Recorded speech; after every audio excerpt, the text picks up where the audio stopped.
This is Thank You Mama, weekly lessons from mothers all around the world.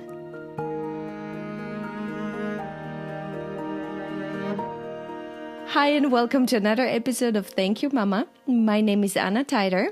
My guest today is Ashura Kayupayupa. Ashura is a lawyer and she's specialized in human rights and she's originally from Tanzania. Am I saying Tanzania or Tanzania? Ashura? Tanzania. Yeah. Okay, sorry. That's my No Croatian German accent involved in my English accent. So Ashura is talking to us from Norway right now, where she is currently living with her little daughter. Hi, Ashura, and welcome. Thank you so much, Anna. Yeah, I'm doing fine, and thank you so much for having me. I am super excited we're talking today. Because, me too. Yeah, because the whole idea of Thank You Mama is to talk about women from all over the world. And I'm very, very excited every time I bring in a new dimension and a new culture and a new topic. And we have some big topics to talk about today, as we just discussed. Yeah. So thank you for being my guest. Will you tell me a little bit more about yourself and your work? Yeah, sure. I'm glad. Thank you so much, Anna, once again for having me. And I think you have a very good program to not only appreciate mothers, but also to amplify the lessons that we have learned and we continue to learn. And I guess it just, goes on throughout the life that those lessons will never go away, whether our mothers are alive or have parted away. So I am Ashura Kayupayupa, as you've mentioned, and I'm from Tanzania. I was born and raised in Dar es Salaam, the capital of the country. And I'm the first generation in my family to go to university. And later on, I did my master's in human rights in Austria at the University of Vienna. And I have been working in the development sector quite a long time, since even before I went to university. So I started as a volunteer with different organizations, empowering young people with civic education and economic empowerment. And later on, I was employed for a few years. But for the last 10 years, I managed to work as a consultant. And at the moment, I'm attached with one of the law firms in Dar es Salaam, where I'm assisting my colleagues. We are partners. You managed to do this from Norway? Yeah, even now I can do from Norway because sometimes you can offer legal advice through email, through Skype like this, and things like that. Yeah. Great. Yeah, and I was born from a family of 3 children, the firstborn being my brother, and the second and the last born is my brother. My father died in 1993 by car accident, and so I still have my mom who lives with her mother in the outskirts of Dar es Salaam. Ashura, I wanted to talk a little bit about Tanzania, just to give people a picture of where exactly it is on the African continent and how big it is. Sure. So Tanzania is in East African side of the continent. Yes. And it has a population of, we are not sure, since when was the last census? Maybe 2012? So for now, it could be about 60 million people. Last time it was 55, 56.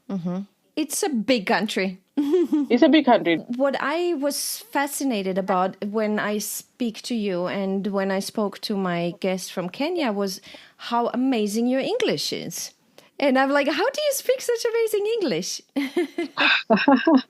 I am flattered. Thank you. In Swahili, we have 2 official languages, which are Swahili and English.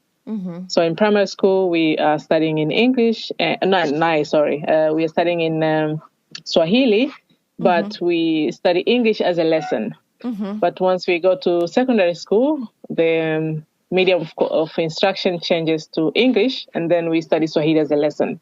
I guess, that could be a reason that people would speak both languages if you have been to secondary school and above. Yeah. Should we jump in and talk about Mama Rose? My mom named Rose.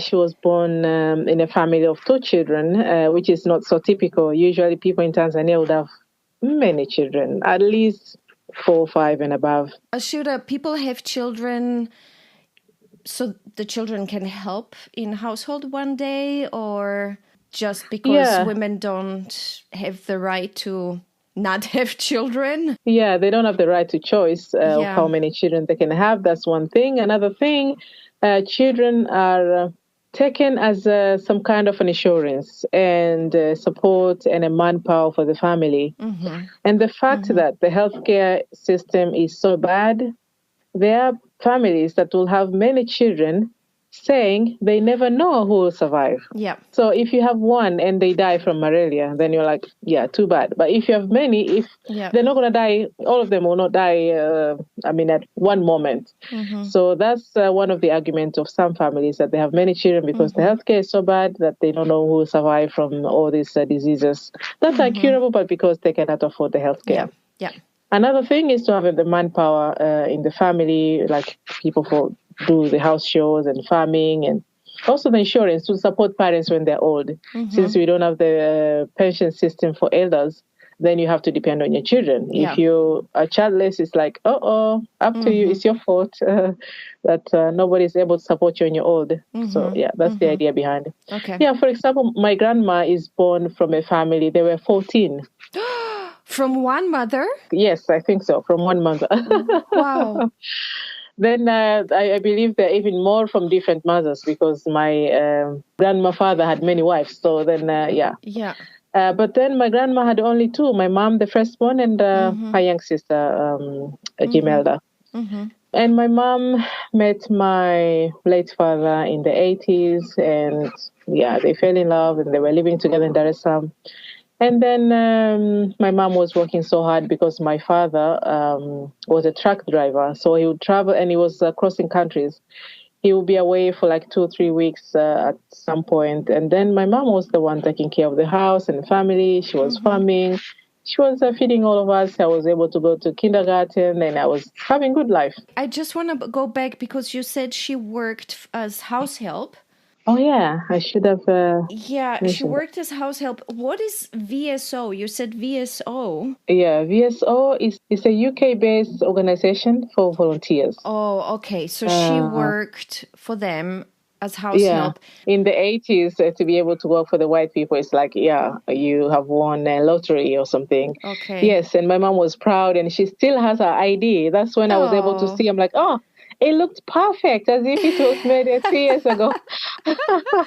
It's crazy, from the 80s, yeah. So she was working and she was earning her money, and you said she was able to buy herself some things and things for the household. And yes, she was able, because she was making money. I mean, I don't know how small, but then it was enough. And when you can get it every month, you can plan your life. So for example, she bought all the utensils that we were using in the house, and some furnitures and clothes and stuff.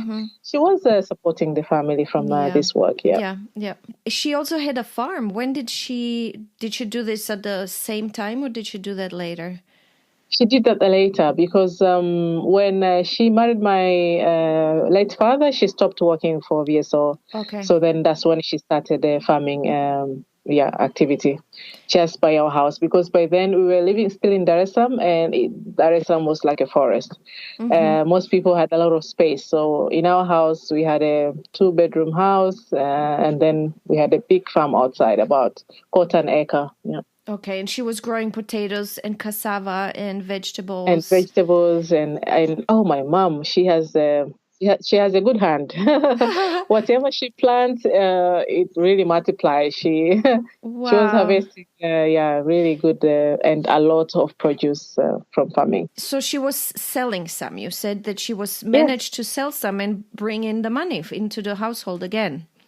Yes. Yeah. So it was even mostly for selling, and then we eat the last one. But we were always able to eat whatever she was producing, but it was mostly for selling. So people it was like a small market. Every day people come to buy either vegetable or potatoes for breakfast, or cassava or something. Yes, it was a busy place. And then the tragedy happened. Yeah, and then the accident happened. Sorry. When it happened, they just, so my father's family sent somebody to come and say, I'll call my mom, like, oh, you're called to this uncle, my uncle, the young brother of my late father. And then without telling that there was a funeral. So she went there like just going to listen to whatever message there was. And then when she got there, that's when she was informed that my late father died. And so the funeral started there and she was crying. And I asked my mom, why are you crying? And she said, your father died. And I did not understand. I was 7. I'm like, my father is traveling and he said he will bring me a pair of shoes. So it's not my father. Which father? She said, yeah, your father who traveled. It's really, now thinking about it, yeah, it's a pretty sad. I never knew what death meant that time until later when I kept on asking about him. And then, so if person dies, then you don't get to see them anymore. They're not coming back. And this is where trouble started for her because of the violence against widows that we talked about, which still happens in many parts of Africa, and it's a very, very, very big issue. Indeed, and that's why I mentioned how my mom was informed. Yeah. Because they could have said when they arrived at home and she could have prepared and put her stuff well. They just say, there's a message at your brother-in-law and you need to go there. And then my mom went there, there's a funeral. So from that moment, she was not allowed to come back to her house. Imagine, it's like something happens overnight. Even a refugee will be treated well. You'd know, like, now you're going to this destination and take your stuff, take your belongings. But she just went to listen to this message that she was called to, and then there was a funeral, and then she was not allowed to come back to the house. So then the family came, and they took everything. They took the furniture. Everything was in there, even her own clothes. That as much as I read and we spoke, that really happens a lot, that the family of the husband then either wants to take his wife into the family to basically work for them, or they just take everything away from her and kick her out of her own life. And there's a lot of abuse, and these women are powerless, basically. Yes, indeed. Most families, they would inherit wives. So a young brother would say, come stay with me and then we can manage the properties. But it's like saying, come and be our housemaid and we'll take care of everything else. Or like they kick you out, like my mother, and they take everything, even her own clothes. Like you have no clothes to change. Like, seriously? Or some family that they'll curse you and say that you caused the death and you deserve something even more punishable. Like, they can do strange things to women. So what did she do then? Yeah, she had nowhere to go except her own mother. And so she went to live with her mother in the outskirts of Dar es Salaam. And from what my mom tells me, my grandma was not very supportive of her. And considering that she had a small baby, she had no economic resources, and she had no place to farm anymore, and she had no capital to start a small business. So life was really, really tough. Luckily, she found a friend who was a neighbor, this woman called Mama Rajabu. Very, very good woman. She's an activist and feminist, I should say. Oh, great. Even though she's uneducated, she wouldn't know the meaning of a feminist, but she was very, very supportive of my mother and encouraging her that it is going to get better and that she can start her life over. And she supported her with a small capital to start selling some snack for school children. And this is when you were sent to an uncle at one point, and your brothers were sent to another uncle. Yeah. So because my mom had my young brother by then was 2, then of course nobody will be able to take care of a 2-year-old boy except the mother. And I was the girl. One of my uncles said I would take Ashura, and another one took my brother. So yes, I was taken to live with my uncle who had 5 children of his own. And it was not an easy life, I must say. It was a lot of work. I was working so hard. The first one to wake up, the last one to sleep. They used you as a house. They used you as a house help. Yes, I felt like I was used Yeah. as a housemaid. And then at one point, I asked my uncle, like, why I was doing so much work when his firstborn, he's my cousin, and we aged the same. We were born the same year. And he said, because you're a woman, one day you'll be married and you need to be able to take care of your house. But your brother or your cousin is a boy. And I felt, it felt so wrong. It felt like it was not right and not fair. And that's one of the reasons for the experience of my mother being ripped out every belonging that even some she earned herself. And this idea that if you're a woman, you're expected to be married and be a housemaid. I'm like, I don't see myself that way. And work so hard. Yes, yeah, at a young age. I mean, Yeah. sometimes people will come in the house and ask, like, why is this girl working so hard? And my aunt would say, yeah, I'm teaching her a responsibility and how to be independent, blah, blah, blah. It was so painful. I had no time to play. I had no time to be a child. How old were you, Ashura? They took me when I was 8. Oh my So God. I had no time to be a child. I was even washing my uncle's clothes. And imagine a man's shirt and Yeah. the trouser. It's so hard work for It an is 8-year-old hard work with little girl. Yeah. hands. Yeah. Yes, yes. Yep. And but then you managed to leave at one point to study. Did you leave for high school or did you leave later for university? I left after high school, was it? No, during the high school. So I stayed with them for a long time, from 1993 until 2007. Oh wow. Yeah. Yeah, about 14 years. Yeah. But then I had to do all the work to be able to go to school because it was paying tuition for me. And I went to public school, and people might know that the education system in Tanzania, especially the public education, is not functioning so well. So you have classes with no desk, with no books, sometimes with leaked roof, and sometimes you have to walk a long distance like I did. I was walking about a kilometer or two to get to school and back every day. But that was the only place where I could be a child and be free. So then I had to study so hard. It felt empowering, even when I was struggling at home. But then when you're at school, then that's the time you can be free and study and be with a fellow student. So yes, I studied really hard.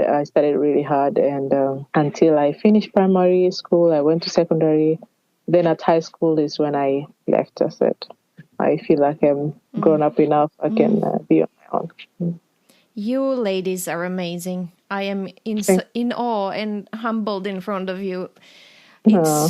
It's amazing. And so Mama Rose is doing fine. You said she's happy and she manages to she's still selling snacks and manages to have this mini business.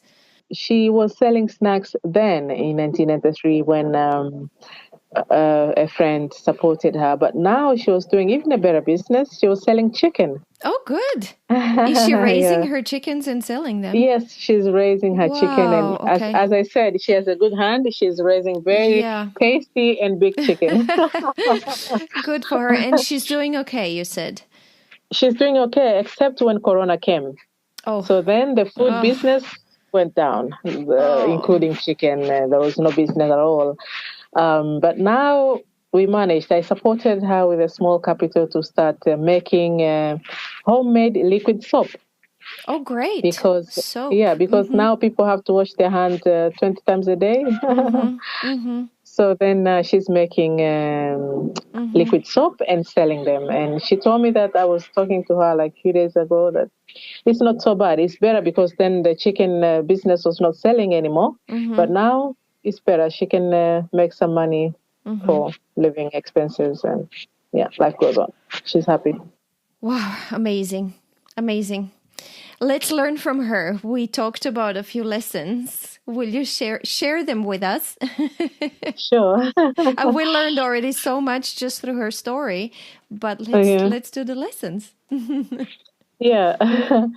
So from Mama Rose, I learned that we need to be strong and have the courage to endure because sometimes we might be going through difficult moments and situations. We should not give up, because at the end of it, at the end of the tunnel, there'll be a light. So if we have the courage to endure, then we can learn through the process and come out of it even better persons. But if we give up, then we might lose the lesson that we might be able to get from the situation that we're going through. And I also learned that you have to work really hard. Nobody's going to work for you or make it work for you. You have to do it yourself, because you know better what you want and how you want to get anything or anywhere. So you have to work so hard. And she taught me that we need to be able to focus on our life, because without focus, we may lose the sight of our dreams, because there may be a lot of interruptions along the way. And if your focus is not set, then you may go astray. I love this topic. We never had this lesson before, this lesson of focusing on your own life and yourself. And you especially mentioned how you just don't have time to deal with other people's business. And nowadays, I know it may sound selfish, but I guess I don't think it sounds selfish, because for me, the first thing I think about is gossip and, not necessarily things that we deal with other people's lives that are useless, that is not directly helping them or us. And just concentrating on your life and your path. I think this is a very, very important lesson. Yes, it is indeed. And do we want to say how you were criticized at school for that? I found that very funny. I see. Yeah, I was criticized or named as I don't like it, but people did it. They say that I was like a white person. They considered me as a white person. I said, why? In Swahili, we have the word mzungu. They say, oh, she's like a mzungu. She's like a white person. And I'm like, why? They say, because you don't mind other people's business. I'm like, is this not supposed to be the way? Like, everybody should mind their own business? It's like, no, people sometimes want you to gossip and be able to, follow what other people are doing. I have so much to do and you think. You were working so hard. You were working so hard. Yeah, I was. So I had no time to really gossip and, mind other people's business. I love this topic. Oh, thank you. I'm gonna start not minding other people's business so much. I won't read gossip magazines anymore. Don't stop interviewing people, because no, as I said, we're not talking about the positive and inspiring and helping. I really believe that what we're doing here, the Thank You Mama, and as much as I hear from the listeners, it's really inspiring women, and it's good. We are doing something constructive here. Yeah. And we had the last lesson, which was patience. I think you did talk about that already. Yes, I think so. Ashura, was there anything that she was not able to teach you? Something where you're like, this is important in life. I'm going to teach my daughter. My mom was just not able to teach me. This was really hard to think through. But I remember growing up, at some point, I felt like I had the right to blame my mom for some of the things that happened in her life. And she was so patient not to take it personal or be angry at me. But still, she didn't tell me. I wish she told me that whatever happens is the only thing that could have happened. So, and then I've come to learn myself, like, things are happening in life and you're like, oh, why me? But if you say, why me, then why should it happen to somebody else? Mm-hmm. It was meant to happen to us for a specific purpose. And we should learn through that purpose or lesson. Mm-hmm. So that's something I wish she could have told me, because now I've come to learn myself. Mm-hmm. And sometimes through the hard way. And you're like, oh, blaming yourself. You can be hard on yourself. But no, because the moment you made the choice, you had maybe good intention, or you thought that was the right thing, and then the result come differently. then you should not be hard on yourself, because it happens for a reason, and that was the only thing that could have happened. Yeah.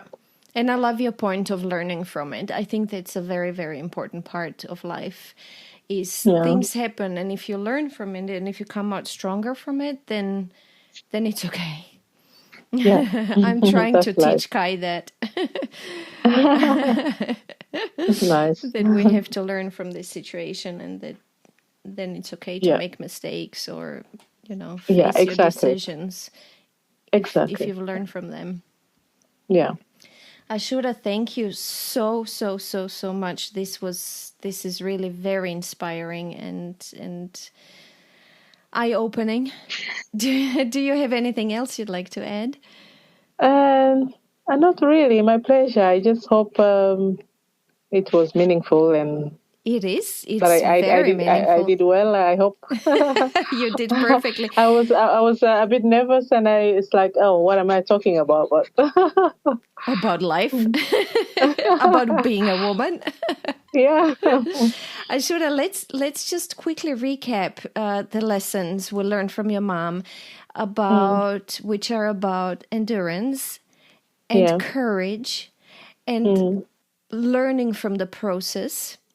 Yeah. About hope that will always keep you going. Your mom, you said, was Christian, and her hope and her faith gave her a lot of strength to face all these things.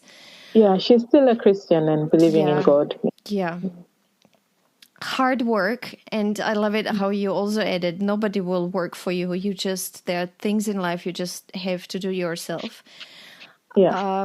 Focus on your own life.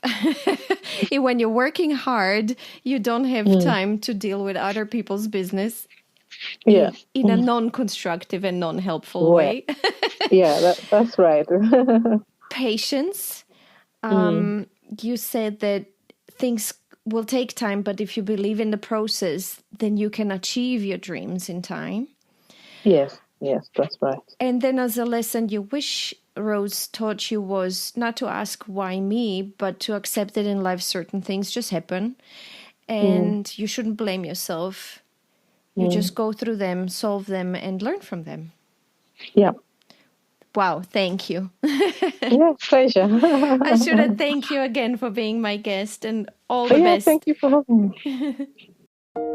If you enjoy Thank You Mama and want to help it grow, please take the 2 seconds to leave a 5-star review on Apple Podcasts. It really helps. If you'd like to get in touch, you can send me a mail at info@thankyoumama.net. You can also find me on Instagram, Facebook, and Twitter under Anna Teider, that's Tajder. This was Thank You Mama. Come back next week, subscribe, and tell your friends.